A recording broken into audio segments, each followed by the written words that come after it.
हमारी संस्कृति, हमारी पहचान। यज्ञ, योग, आयुर्वेद सदा रहे हमारे साथ। भारत के प्राचीन ग्रंथों एवं आधुनिक विज्ञान का दिव्य संगम, यज्ञ महिमा।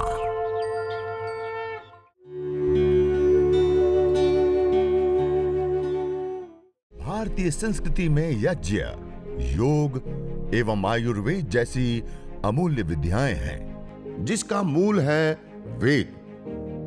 इतिहास की ओर दृष्टि डालें तो भगवान राम, भगवान कृष्ण से लेकर राजा महाराजाओं, ग्रामवासियों व अरण्यवासी ऋषियों की कुटियों तक नित्य व नैमित्तिक यज्ञों का प्रचलन देखने को मिलता है।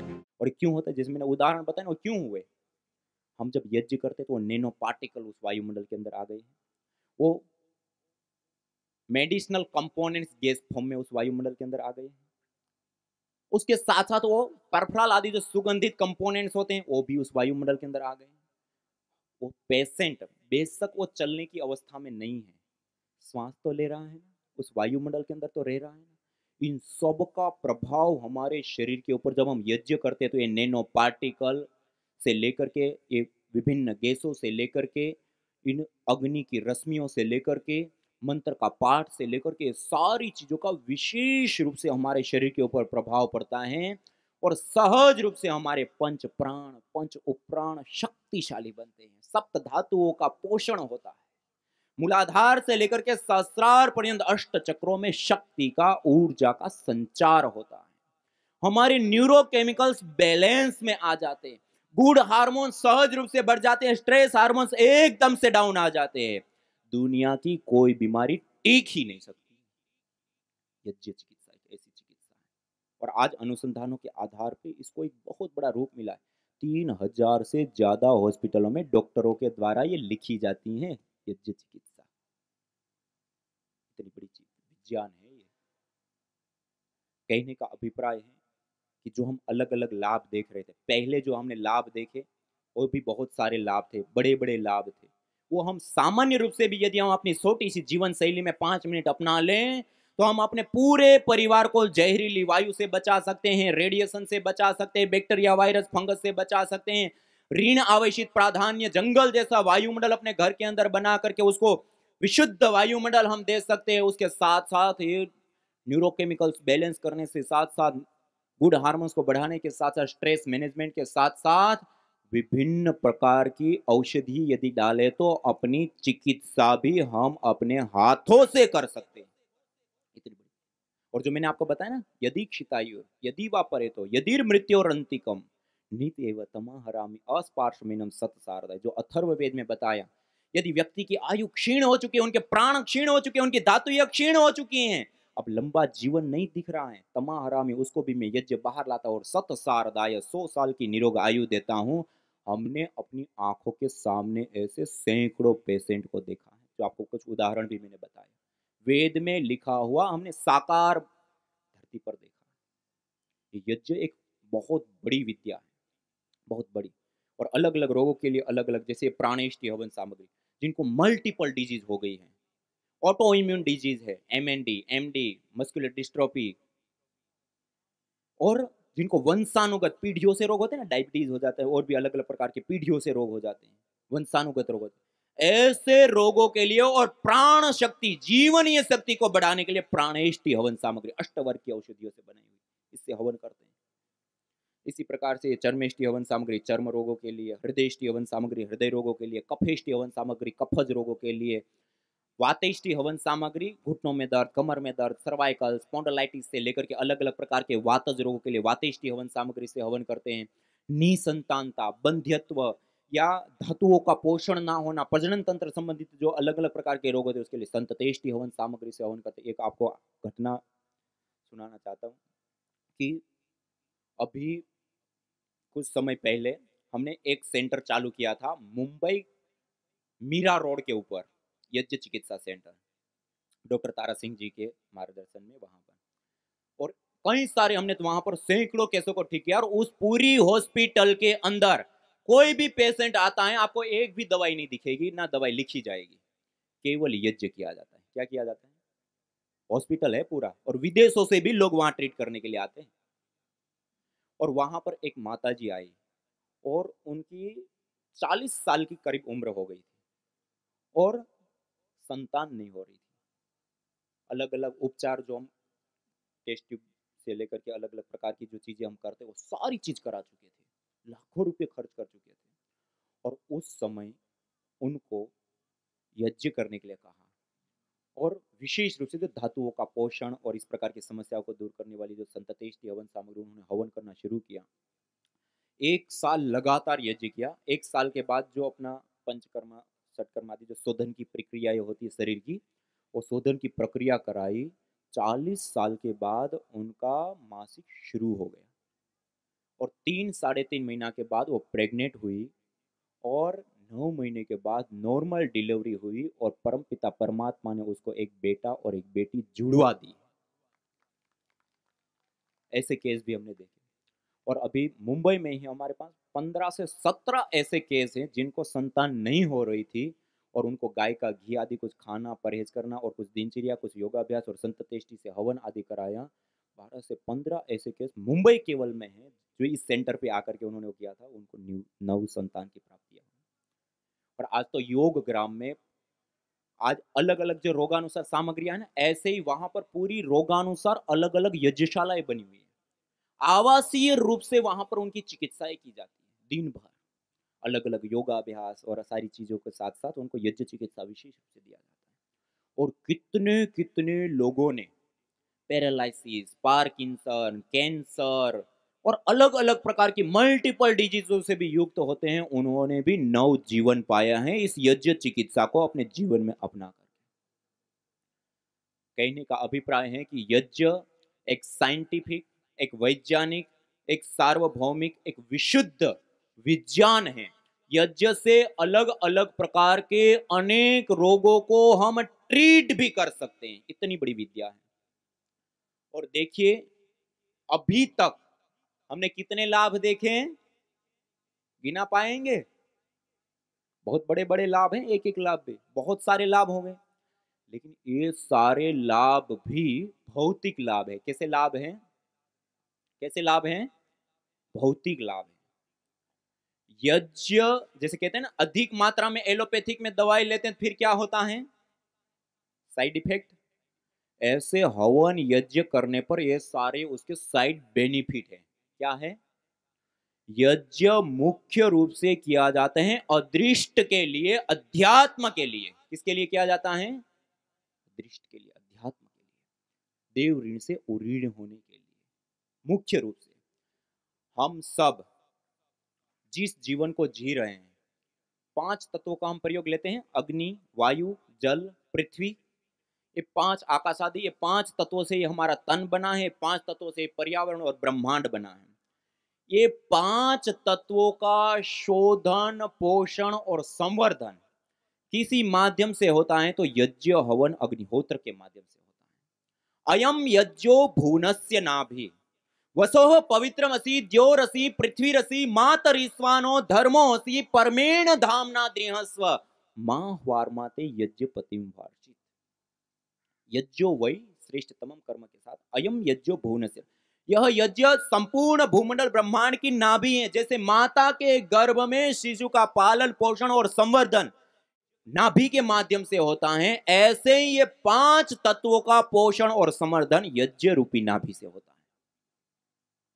वसोह पवित्रमसि, यह यज्ञ पवित्रता का सबसे बड़ा हेतु है। वसोह पवित्रमसि द्योरसि, यह द्युलोक में स्थित होने वाला, द्युलोक को संतुलित करने वाला है। पृथ्वीरसि, पृथ्वीलोक को संतुलित करने वाला है, पृथ्वीलोक में शांति को स्थायी करने वाला है। पृथ्वीरसि मातरिस्वानो धर्मोऽसि, मातरिस्वान कहते हैं वायु को, वायु का पोषण, संवर्धन और उसको भी संतुलित करने वाला है। मातरिस्वानो धर्मोऽसि परमेण धामना दृहस्व, जिन जिन स्थानों पर यह यज्ञ किए जाते हैं वो स्थान परम धाम बन जाते हैं। परमेण धामना दृहस्व, वो स्थान हमारे लिए कल्याणकारी, हमें आगे बढ़ाने वाले हो जाते। परमेण धामना दृहस्व मां वार्माते यज्ञपतिम वार्षित, हे मनुष्य तू इस यज्ञ का त्याग कभी भी मत कर। अथर्ववेद के द्वितीय मंत्र में बताया। और इस यज्ञ को करने से प्रकृति का पोषण होता है, संवर्धन होता है। ये सारे हमने जितने लाभ देखो भौतिक और हमारे व्यक्तिगत देखे, लेकिन ये इस प्रकृति के लिए सबसे बड़ी आवश्यकता है। पंचभूतात्मक यह प्रकृति यदि संतुलित रही, सही रही, तो इस प्रकृति के अंदर संतुलन रहने पर ना तो ये प्रकृति में कोई उत्पात होंगे, कभी अतिवृष्टि, अनावृष्टि, बाढ़ से लेकर के अलग अलग प्रकार की, और इस पंचभूतात्मक पिंड के अंदर भी कोई उपद्रव नहीं होंगे, कभी अलग अलग प्रकार की बीमारी। और यदि ये पंच तत्व यदि संतुलित नहीं रहे तो ये प्रकृति के अंदर भी अनेक प्रकार के उत्पात और ये पिंड के अंदर भी अनेक प्रकार की बीमारी रूप उत्पात कोई रोक नहीं सकता है। और इन 5 तत्वों का शोधन और पोषण इस यज्ञ के माध्यम से सहज रूप से हो जाता है। सबसे बड़ा लाभ है, इसको कहते हैं देव यज्ञ। क्या बोलते हैं? देव यज्ञ का अर्थ क्या होता है? देव किसको कहते हैं? दानात देव, जो दे रहे हैं। सूर्य देवता में रोशनी दे रहे, वायु देवता में प्राण वायु दे रहे, जल देवता में जल देते, ये सारे देवता हैं, हमें दे रहे हैं, इसलिए हमारा जीवन चल रहा है। हम इन देवी शक्तियों के ऋणी हैं। क्या हैं? माता पिता में पालते हैं, पोसते हैं, बड़े करते हैं, तो हम माता पिता के क्या हो जाते हैं? इसको कहते हैं पितृ ऋण। क्या कहते हैं? ऐसे ही इस प्रकृति से भी हम सारी चीजें ले रहे हैं, लेकिन वापस क्या लौटा रहे हैं? कुछ नहीं। तो हम हो जाते हैं देव ऋण से ऋणी। इसको कहते हैं देव ऋण। क्या कहते हैं? और ये मनुष्य जीवन में आकर के हमें इस देव ऋण से उऋण होना होता है, और उस देव ऋण से उऋण होने के लिए देव यज्ञ प्रतिदिन हमें अपने घर के अंदर करना होता है। क्या करना होता है? देव यज्ञ। इससे हम ये देव ऋण से उऋण होते हैं। हमारा ये जो जीवन है ना, वो पुण्यों से चलता है, और पुण्य अभी खर्च हो रहे हैं, ये सारी सुविधाएं ले रहे हैं, और खर्च कर देंगे और कमाएंगे नहीं तो अगले जन्म में क्या होगा? नीचे की ओर जाते हैं, मनुष्य जीवन से नीचे की ओर जाते हैं। फिर अगले जन्म में हमें क्या करना पड़ेगा? डिस्कवरी में आना पड़ेगा। अभी आस्था पे आएंगे, तो डिस्कवरी में आना है, आस्था में आना है? आस्था में आना है ना। तो आस्था में आने के लिए हमें क्या करना पड़ेगा? यज्ञ। ये एक पुण्य का भी सबसे बड़ा कार्य है, सबसे बड़ा। हम देखिए जिस जीवन को जीते हैं ना, हमारे पूर्व जन्म के जितने भी कर्माशय होते हैं ना, पुण्य या पाप रूप कर्माशय, उसी कर्माशय के आधार पर हमें वर्तमान जीवन मिलता है। और इस जीवन में जाति, आयु और भोग, आप लोग जो योग दर्शन पढ़े होंगे, सुने होंगे, देखे होंगे, क्या मिलता है? जाति, आयु और भोग पूर्व जन्म में किए हुए कर्माशयों के आधार पे। अब ये जो जाति मानी मनुष्य, कीट, पतंग, पशु, पक्षी आदि में से क्या बना? हम मनुष्य तो बन गए, मनुष्य जाति मिल गई हमें। जाति के बाद मिलती है आयु। क्या मिलता है? आयु। आयु मानी उम्र। एक व्यक्ति को देखिए, पैदा होते ही मृत्यु को प्राप्त हो जाते हैं, किशोरावस्था, बाल्यावस्था में, युवावस्था में ही चले जाते हैं। उसमें भी मान लो हमें चिरकाल की आयु मिल गई, जाति के बाद आयु भी मिल गई। आयु के बाद मिलते हैं भोग। क्या मिलता है? भोग। इस मनुष्य जीवन में मिलने वाली सुख सुविधाएं, ज्ञानी माता पिता हैं, अज्ञानी माता पिता हैं, यशस्वी कुल खानदान है, सामान्य कुल खानदान है, धन ऐश्वर्य से भरपूर परिवार हैं, सामान्य परिवार हैं। हम देखते हैं ना, एक व्यक्ति रात दिन मेहनत करता है, फिर भी अपने बच्चों को नहीं पढ़ा पाता, और एक व्यक्ति घंटे 2 घंटे कहीं इधर उधर करता है कार्य, और करोड़ों का, अरबों का व्यापार खड़ा कर लेता है। और एक व्यक्ति को हम देखें तो खाने के लिए, उनको भोजन के लिए, व्यवस्था के लिए सोचना पड़ता है, और एक व्यक्ति के लिए अरबों खरबों का साम्राज्य होता है। एक व्यक्ति बीमार हो जाए तो उनको बीमारी के लिए कोई पूछने वाला नहीं होता है, और एक व्यक्ति बीमार हो जाए, छींक भी आ जाए तो पीछे 10 डॉक्टर खड़े होते हैं। ये सारा का सारा किस आधार पे मिलता है? हमें अपने पुण्यों के आधार पे। हमारे जीवन का मूल केंद्र बिंदु होता है पुण्य। क्या होता है? और मनुष्य जीवन में आकर के अथाह अनंत पुण्यों को प्राप्त करने का, पुण्यों की कृषि, पुण्यों को प्राप्त करने की फैक्ट्री कोई है तो यज्ञ, हवन, अग्निहोत्र है। ये छोटा सा हवन आपने घर के अंदर लगा दिया तो ये जन्म जन्मांतरों को सुधारने वाली पुण्यों की फैक्ट्री लगा दी आपने। हम ये भौतिक धन संपत्ति जितनी भी कमाएंगे वो इस जीवन में काम आएगी, अगले जीवन में नहीं आएगी। लेकिन आपने हवन यज्ञ कर लिया तो यह जीवन भी और आने वाला जीवन भी हमारा पुण्यों से भर जाता है। ये इतनी बड़ी चीज है, पुण्यों से भरने वाला। उसके साथ साथ हमारे प्राचीन शास्त्रों में जो ये यज्ञ करते हैं ना, इष्ट काम धूप, सर्व काम धूप, सत्याह संतु यजमानस्य काम का, जो यजमान यज्ञ करता है, हवन करता है, अग्निहोत्र करता है, वो सभी प्रकार की मनोकामनाओं को पूर्ण कर लेता है। सत्याह संतु यजमानस्य कामा, ये वास्तविक मनोकामना की पूर्ति का भी सबसे बड़ा उपाय, साधन और माध्यम कोई है तो यज्ञ है, मनोकामना की पूर्ति का।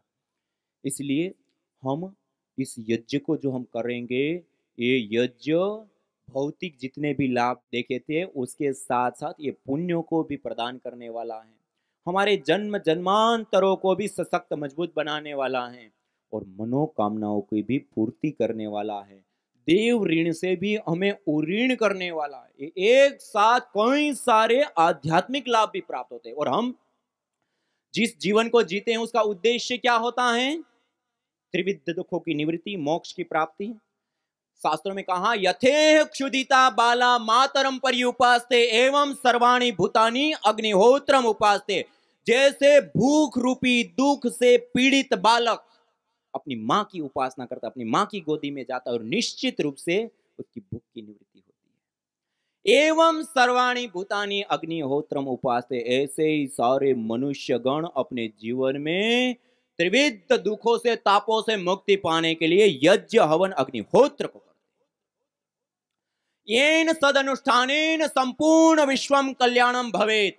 आध्यात्मिक, आधिदैविक, आदि भौतिक ताप त्रयोन उन्मूलनम सुकरम स्यात् तद यज्ञ पदाभिधेयम। जिस सदनुष्ठान को करने से संपूर्ण विश्व का कल्याण हो और दूसरा व्यक्तिगत जीवन में आने वाले आध्यात्मिक, आधिदैविक, आदि भौतिक तीनों ही प्रकार के तापों का उन्मूलन, दूर होना, जिससे सरल हो जाए, उसको यज्ञ हवन अग्निहोत्र कहते हैं। ये इतनी बड़ी चीज है, जन्म जन्मांतरों को सुधार देती, त्रिविध दुखों से मुक्ति देती है, मोक्ष को देने वाली चीज होती है।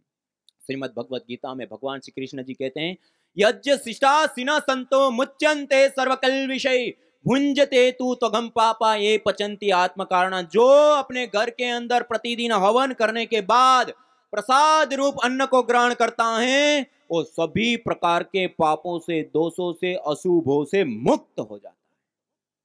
भुंजते तू त्वघम पापा ये पचंती आत्म कारणात्। और जो केवल अपने लिए भोजन करता है, बिना यजन से भोजन करता है, भुंजते तू त्वघम पापा, वो पापी है, पाप का भोग कर रहा है, अन्न का नहीं। चतुर्थ अध्याय में जाकर के फिर से कहा, यज्ञ शिष्टामृत भुजो यान्ति ब्रह्म सनातनम। जो यज्ञ करने के बाद प्रसाद रूप अन्न को ग्रहण करता है, वो सनातन ब्रह्म को प्राप्त करता है। नायम लोको यज्ञ से कुतो अन्य कुरुसत्तम। जो यज्ञ नहीं करता है उसके लिए तो यह जीवन भी कल्याणकारी नहीं होता है, पर जीवनों की तो बात ही छोड़ दी है।